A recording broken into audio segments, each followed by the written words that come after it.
नमस्कार, आप देख रहे हैं मध्य प्रदेश छत्तीसगढ़। मैं हूं आपके साथ संदीप तिवारी। बुलेटिन की शुरुआत करेंगे बड़ी खबर के साथ। आपको बता दें कि भोपाल से ये बड़ी जानकारी सामने आ रही। सीएम शिवराज सिंह चौहान ने ट्वीट किया है। ये बड़ी और अहम जानकारी भोपाल से सामने आ रही। दिग्विजय सिंह के खिलाफ एफआईआर पर सीएम शिवराज सिंह चौहान का ये ट्वीट सामने आया है। ये बड़ी और अहम जानकारी आप तक पहुंचा रहा है। आपको बता दें कि उन्होंने कहा कि मिथ्या प्रचार कांग्रेस नेताओं का कुंठा है। शिवराज सिंह चौहान ने कहा है दुष्प्रचार करना कांग्रेस नेताओं की आदत बन गई है। ये शिवराज सिंह चौहान ने कहा। ये बड़ी और अहम जानकारी आप तक एनबी न्यूज के माध्यम से पहुंचा रहे हैं। आपको बता दें कि भोपाल से ये बड़ी जानकारी सामने आ रही है। सीएम शिवराज सिंह चौहान का ये ट्वीट सामने आया है। उन्होंने दिग्विजय सिंह के खिलाफ एफआईआर पर एक ट्वीट किया है। ये बड़ी और अहम जानकारी आप तक भोपाल से पहुंचा रहे हैं। आपको बता दें कि मिथ्या प्रचार कांग्रेस नेताओं का कुंठा है। ये सीएम शिवराज सिंह ने कहा है। दुष्प्रचार करना कांग्रेस नेताओं की आदत है। ये बड़ी और अहम जानकारी आप तक एनबी न्यूज के माध्यम से पहुंचा रहे हैं।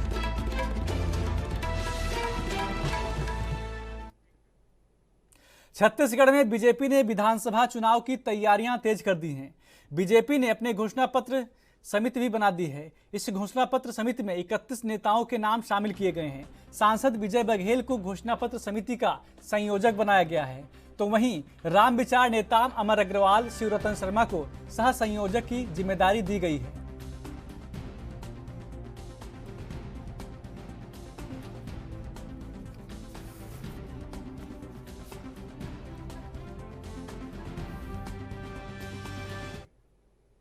बीजेपी के राष्ट्रीय अध्यक्ष जेपी नड्डा ने राष्ट्रीय कार्य समिति के सदस्यों की नियुक्ति की है। आपको बता दें कि इस कार्य समिति के सदस्यों में 10 नेताओं के नाम शामिल हैं, जिसमें छत्तीसगढ़ से धर्मलाल कौशिक, विष्णुदेव साय को राष्ट्रीय कार्य समिति का सदस्य बनाया गया है। इसके अलावा सुरेश कश्यप, संजय जायसवाल, अश्विनी शर्मा, बंदी संजय कुमार, सोमवीर, राजदीपक प्रकाश, करोड़ीलाल मीणा, डॉक्टर सतीश पुनिया का राष्ट्रीय कार्य समिति के सदस्य में नाम शामिल किया गया है।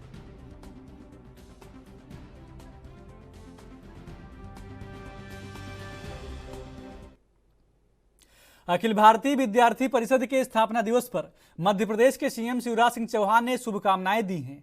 उन्होंने वीडियो जारी कर कहा कि मैं 1974-75 में विद्यार्थी परिषद के संपर्क में आया और इसने मेरे जीवन की दिशा ही बदल दी। मैंने यही सीखा है कि केवल अपने लिए नहीं, देश और समाज के लिए जीना ही वास्तव में जीना है।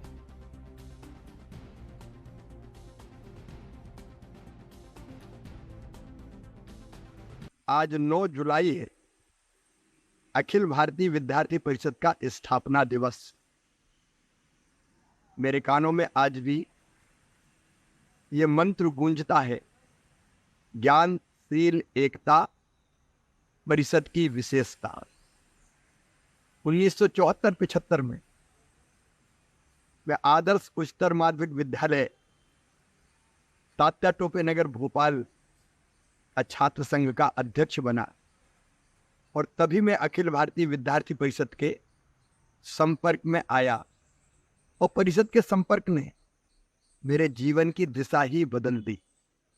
चरित्रवान, ईमानदार, कर्तव्यनिष्ठ, परिश्रमी और देशभक्त नागरिक तैयार करना यह अखिल भारतीय विद्यार्थी परिषद का एक बड़ा उद्देश्य है। और सचमुच में इसी ने मेरे जीवन की दिशा बदली कि केवल अपने लिए नहीं, समाज के लिए, देश के लिए जीना ही वास्तव में जीना है। अखिल भारतीय विद्यार्थी परिषद का मैं 7 साल पूर्णकालिक कार्यकर्ता रहा और उस समय संगठन के अनेकों गुण मैंने सीखे जो आज तक मेरे जीवन को दिशा दे रहे हैं। अखिल भारतीय विद्यार्थी परिषद के स्थापना दिवस पर सभी विद्यार्थी परिषद के कार्यकर्ताओं को बहुत बहुत शुभकामनाएं, बधाइयाँ। और विद्यार्थी परिषद का कार्यकर्ता कभी भी पूर्व कार्यकर्ता नहीं होता, इसलिए मैं आज भी विद्यार्थी परिषद का कार्यकर्ता हूँ। भोपाल हो या गुवाहाटी, अपना देश अपनी माटी, अलग भाषा अलग वेश, फिर भी अपना एक देश, भारत माता की। छत्तीसगढ़ के उप मुख्यमंत्री टीएस सिंहदेव ने जीएसटी कंपनसेशन की राशि को लेकर बयान दिया। उन्होंने कहा कि ठीक जीएसटी काउंसिल की बैठक के पहले राशि रिलीज की जाती है, महीनों तक राशि रिलीज नहीं होती है। हाल ही में 7500 करोड़ रुपए ड्यू था, जो केंद्र सरकार से कंपनसेशन के रूप में मिलना था। 5 सालों में, आपको बता दें 5 सालों के दरमियान की राशि लंबित थी, वो भी पूरी तरह से नहीं मिली है। वित्त आयोग के माध्यम से जो राशि मिलनी है 330 करोड़ रुपए प्रतिवर्ष, केंद्र सरकार ने राज्य सरकार से कहा था कि आप पहले साल का आधा भी खर्च कर दीजिए तो हम शेष राशि और पहले साल की आधी राशि भी दे देंगे। और आज हम टेंडर करने जा रहे हैं, लेकिन राशि के अभाव में हमें टेंडर रोकना पड़ रहा है।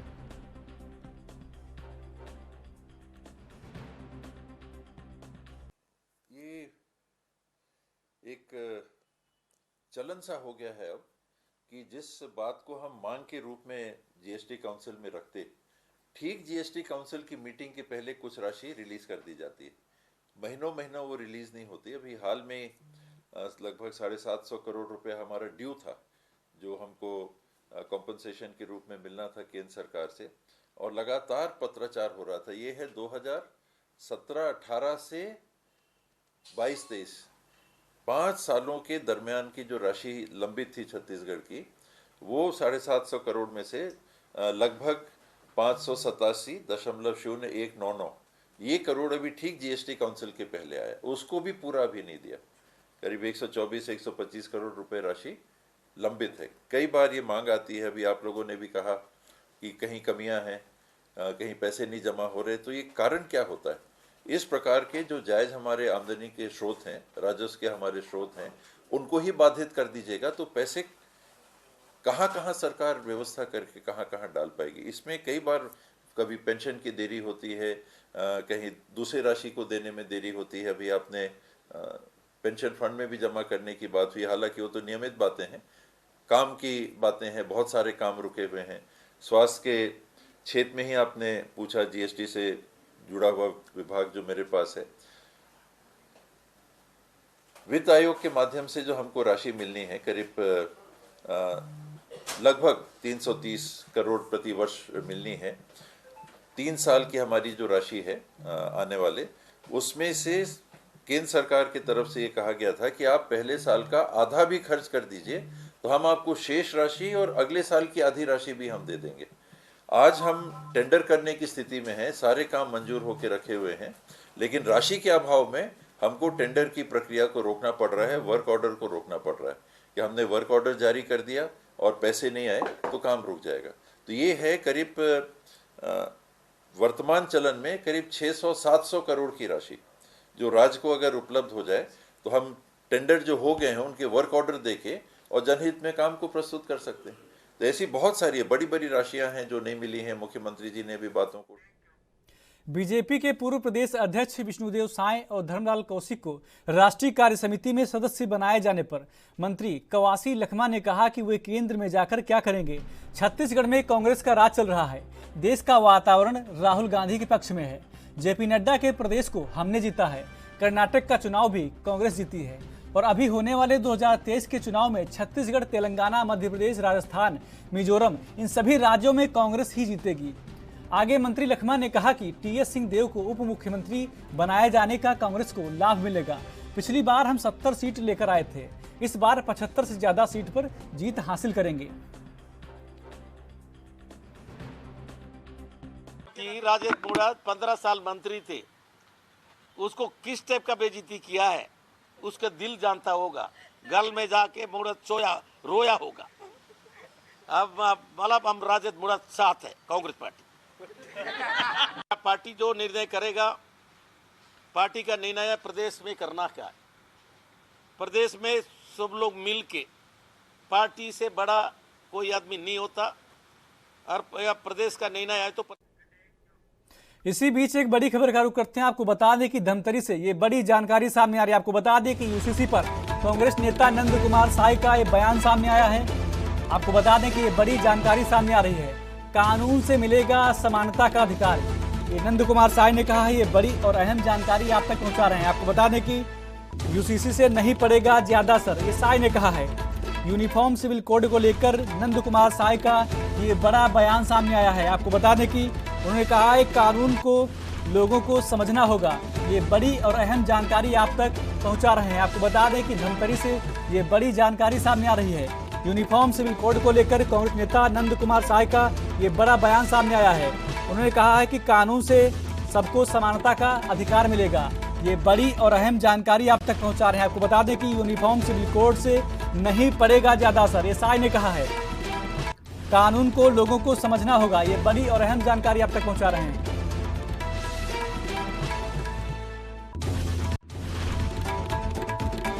मुझे लगता है इस पर कोई प्रभाव नहीं पड़ना चाहिए। मेरा जो अपना मत है कि इससे कोई भी वर्ग, कोई भी संप्रदाय, कोई भी जो समाज है उसके लिए कोई नुकसान तो नहीं होना चाहिए, लेकिन विचार सबको करना। मुझे लगता है इस पर कोई प्रभाव नहीं पड़ना चाहिए। मेरा जो अपना मत है कि इससे कोई भी वर्ग, कोई भी संप्रदाय, कोई भी जो समाज है उसके लिए कोई नुकसान तो नहीं होना चाहिए, लेकिन विचार सब। छत्तीसगढ़ पंचायत सचिव संघ के तत्वाधान में पंचायत सचिव पदस्थापना दिवस मनाया गया। दुर्ग पंचायत संघ ने स्वामी विवेकानंद भवन में कार्यक्रम को आयोजित किया। मंडी बोर्ड के अध्यक्ष अश्विनी साहू ने कहा कि शासन की योजनाओं को अंतिम व्यक्ति तक पहुंचाने का काम पंचायत सचिव करते हैं। सरकार की विभिन्न योजनाओं और कार्यक्रमों का पंचायत स्तर पर क्रियान्वयन किया जाता है।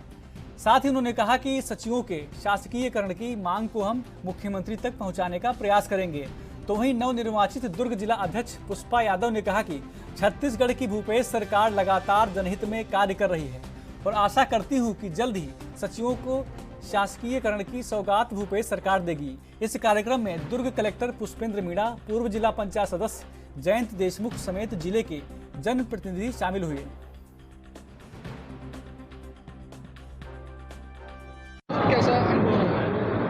आज ग्राम पंचायत सचिवों का पद स्थापना दिवस था, जिसमें हमें सभी सचिवों ने बहुत ही आदर के साथ यहाँ पे सम्मान किया, बुलाया और हमने भी सचिवों को बहुत बहुत बधाई दी आज पद स्थापना दिवस की। ये अनुभव कैसा रहा, इससे और आगे आगामी समय में कैसे भूमिका दे सकते हैं? अनुभव ये रहा कि हम हमेशा हमारे पंचायत सचिव सरपंच के साथ मिलकर काम करते हैं और आगे भी हम चाहते हैं कि बहुत अच्छा काम करें, क्योंकि हमारी सरकार की जितनी भी योजना है वो हमारे सचिवों के द्वारा गांव में ले जाया जाता है। तो हमारी ये आस है कि हमारे सारे सचिव बहुत अच्छे से गांव में काम करें। पंचायत सचिव नियमितीकरण की मांग को लेकर बीच में धरने पर बैठे थे, क्या उस पर आगे कार्रवाई की जाएगी?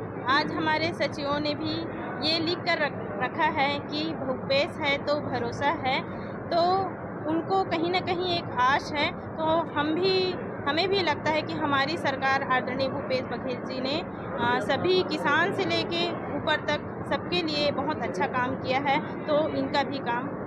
वेतनमान बनाने पर विचार किया जाएगा पंचायत सचिव को? वो तो हमारी सरकार ही जो तय करेंगे, हम उनके साथ हैं। आज हम प्रदेश सचिव संघ के आह्वान पे दुर्ग जिला पंचायत सचिव संघ पंचायत सचिव पदस्थापना दिवस एवं सम्मान समारोह का आयोजन किए हैं। हम सब भूपेश है तो भरोसा है के साथ निरंतर हम लोग सरकार पे विश्वास कर रहे हैं और सरकार के मंत्रियों का, विधायकों का और अधिकारियों का सम्मान करने के लिए ये कार्यक्रम आयोजन किए हैं। और माननीय भूपेश बघेल हैं तो भरोसा है करके हम सब आज भी भरोसा लगाए हुए हैं और अभी अनुपूरक बजट में हम लोगों की मांग पूरी हो जाए, इस आशा और प्रत्याशा के साथ, अभिलाषा के साथ हम सब दुर्ग जिला सचिव संघ पंचायत सचिव पदस्थापना दिवस के अवसर पर समस्त मंत्रियों का, सांसदों, विधायकों का सम्मान करने के लिए एक कार्यक्रम आयोजित किए हैं और एक छोटा सा गैदरिंग सचिव दिवस के अवसर पे हम सब किए हैं।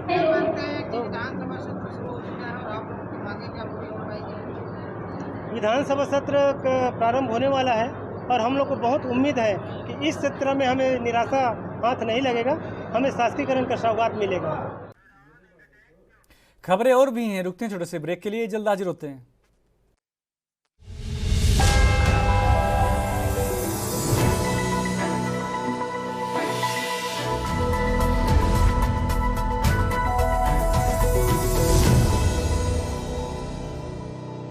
ब्रेक के बाद स्वागत है आपका। आप देख रहे हैं मध्य प्रदेश छत्तीसगढ़। बढ़ते हैं अगली खबर की ओर। स्वास्थ्य कर्मचारियों ने अपनी हड़ताल को स्थगित कर दिया है।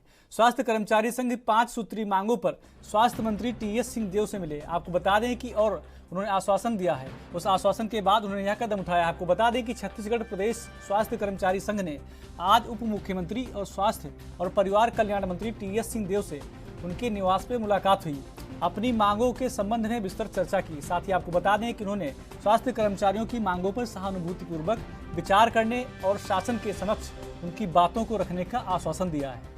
स्वास्थ्य कर्मचारी संघ के अध्यक्ष ओपी शर्मा ने बताया कि उप मुख्यमंत्री टीएस सिंहदेव ने राज्य के लोगों के हित में स्वास्थ्य विभाग के कर्मचारियों से काम पर लौटने का आग्रह किया था। उनकी पहल पर चर्चा के बाद हड़ताल समाप्त कर काम पर लौटने का निर्णय लिया गया है। स्वास्थ्य कर्मचारी संघ के प्रतिनिधिमंडल ने उप मुख्यमंत्री टीएस सिंहदेव से मुलाकात के दौरान मुख्यमंत्री भूपेश बघेल से भी मिलने की मंशा जाहिर की थी।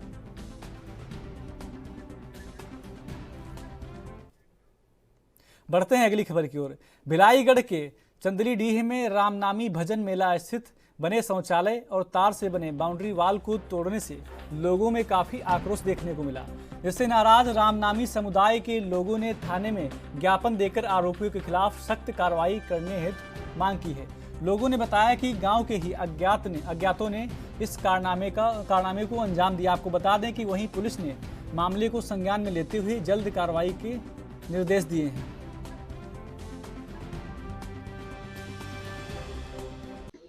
भजन मेला रामनामी राम भजन संस्था 114 वर्ष से लगातार चलते आ रहे हैं। इस बीच में अभी 2-3 जनवरी को हमारे यहाँ 2023 में भजन मेला हुआ है, जहाँ पर जय स्तंभ बनाए, मेला संपन्न हुआ अच्छे से।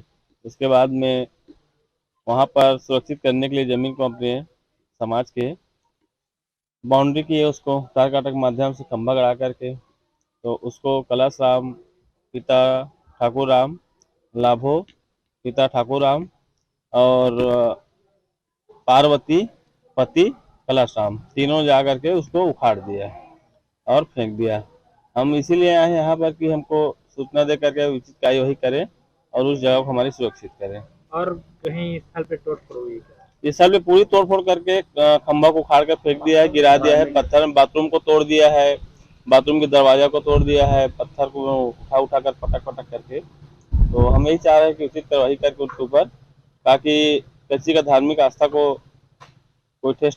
हमारा राम बड़ा भजन मेला करीब 114 साल पूर्व से चलते आ रहा है। अलग अलग गांव में अलग अलग वर्षों में एक बार होता है। उसी संदर्भ में ग्राम चंदलीडीह में अभी विगत दिवस 2 जनवरी से 4 जनवरी तक 3 दिवसीय राम बड़ा भजन मेला ग्राम चंदलीडीह में हुआ है, जिसमें जय स्तंभ राम का बना हुआ है। तो हमने आज देखा उधर जाते समय, तो वहाँ का बाथरूम का दरवाजा टूटा पड़ा है और उसको हम बाउंड्री वाल करवाए थे तार कांटा से, खंबे सीमेंट का सुरक्षा के दृष्टिकोण से, तो उसको तोड़ दिया गया है और जय स्तंभ को भी क्षति पहुंचाया गया है।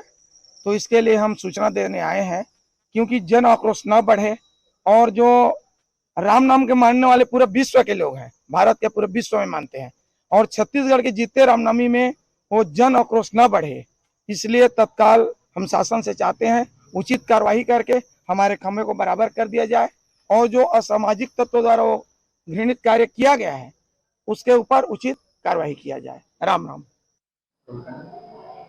सर, ये चंदलीडीह में असामाजिक तत्वों द्वारा तोड़फोड़ का मामला सामने आया, क्या जानकारी बताएंगे? हाँ, अभी वो चंदलीडीह से समाज के लोग आए हुए हैं रामनवमी मेला संचालन समिति के, और उनके द्वारा बताया गया है कि जय स्तंभ जो बना था वहाँ पर उसके आसपास तार के घेरे से बाउंड्री हुआ था, जिसको असामाजिक तत्वों द्वारा तोड़ दिया गया है। तो उसका भी जांच करके जो भी उचित कार्रवाई। भिंड यूं तो डाकुओं के नाम से जाना जाता था, मगर अब यहाँ के युवा शिक्षा, खेलों के साथ साथ फिल्मों में और संगीत में भी भिंड का नाम रोशन कर रहे हैं।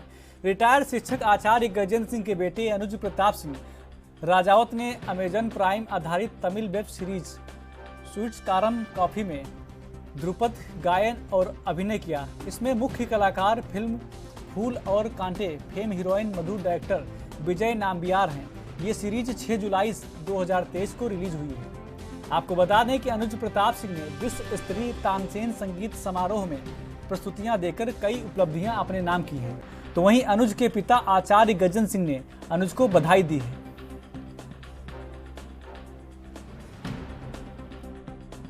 ध्रुपद केंद्र ग्वालियर जब खुला तो मिस्टर अभिजीत सुखदाणे जी के निर्देशन में इसको ध्रुपद की शिक्षा दिलवाई और ये 2014 में ऑल इंडिया रेडियो की अखिल भारतीय शास्त्रीय संगीत प्रतियोगिता में संपूर्ण भारत में ध्रुपद धमार शैली में इसने पहले प्रथम पुरस्कार जीता और इसके पश्चात 2016 में national centre of performing arts से इसको यंग म्यूजिशियन अवार्ड मिला और 2017 में ये विश्व संगीत समागम तानसेन समारोह में इसकी मुख्य सभा में प्रस्तुति हुई और इसके पश्चात इसने पीछे मुड़ के नहीं देखा और मैं समझता हूँ कि इसके अलावा भी बहुत सारे अवार्ड इसको मिले।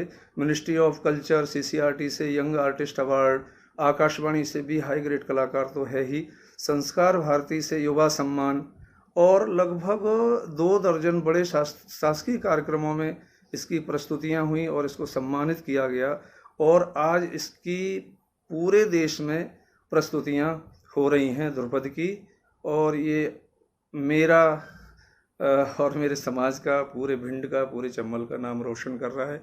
मुझे इस पर बहुत फ़ख्र है और अभी अभी एक वेब सीरीज़ में भी इसको थोड़ा सा काम मिला है, संगीत माने गायन किया है और एक्टिंग की है और हम सब लोग बहुत ही अभूत हैं इसकी यात्रा से और ईश्वर से प्रार्थना है कि ये इसी तरह से आगे बढ़ता रहे। और भिंड के छोटे से ग्राम असनेहट में आचार्य गजेंद्र सिंह कुशवाहा के घर जन्म लेने वाले अनुज प्रताप सिंह ध्रुपद गायन में बहुत बड़ा नाम है। विगत कई वर्षों से वो ध्रुपद गायन की शिक्षा ले रहे हैं और वर्तमान में संगीत विश्वविद्यालय में ध्रुपद शिक्षक के रूप में कार्यरत हैं। अभी उनके द्वारा अभिनीत एवं गायक के रूप में एक तमिल वेब सीरीज आई है, उसमें उन्होंने गायन भी किया है और अभिनय भी किया है। यह बड़े गौरव का विषय है। महत्वपूर्ण बात यह है कि इस फिल्म में बहुत बड़े बड़े फिल्मी कलाकारों ने काम किया है, जिसमें फूल और कांटे फेम अभिनेत्री मधु शामिल है। मैं पुनः बधाई देता हूं अनुज प्रताप सिंह को और साथ ही कामना करता हूं कि हमारे शहर के, हमारे ज़िले के होनहार बच्चे ऐसे ही अपनी मिट्टी की सौंधी महक पूरे विश्व में। बुलेटिन में मेरे साथ इतना ही। बाकी देश प्रदेश की तमाम खबरों के लिए देखते रहिए ANV न्यूज़। नमस्कार।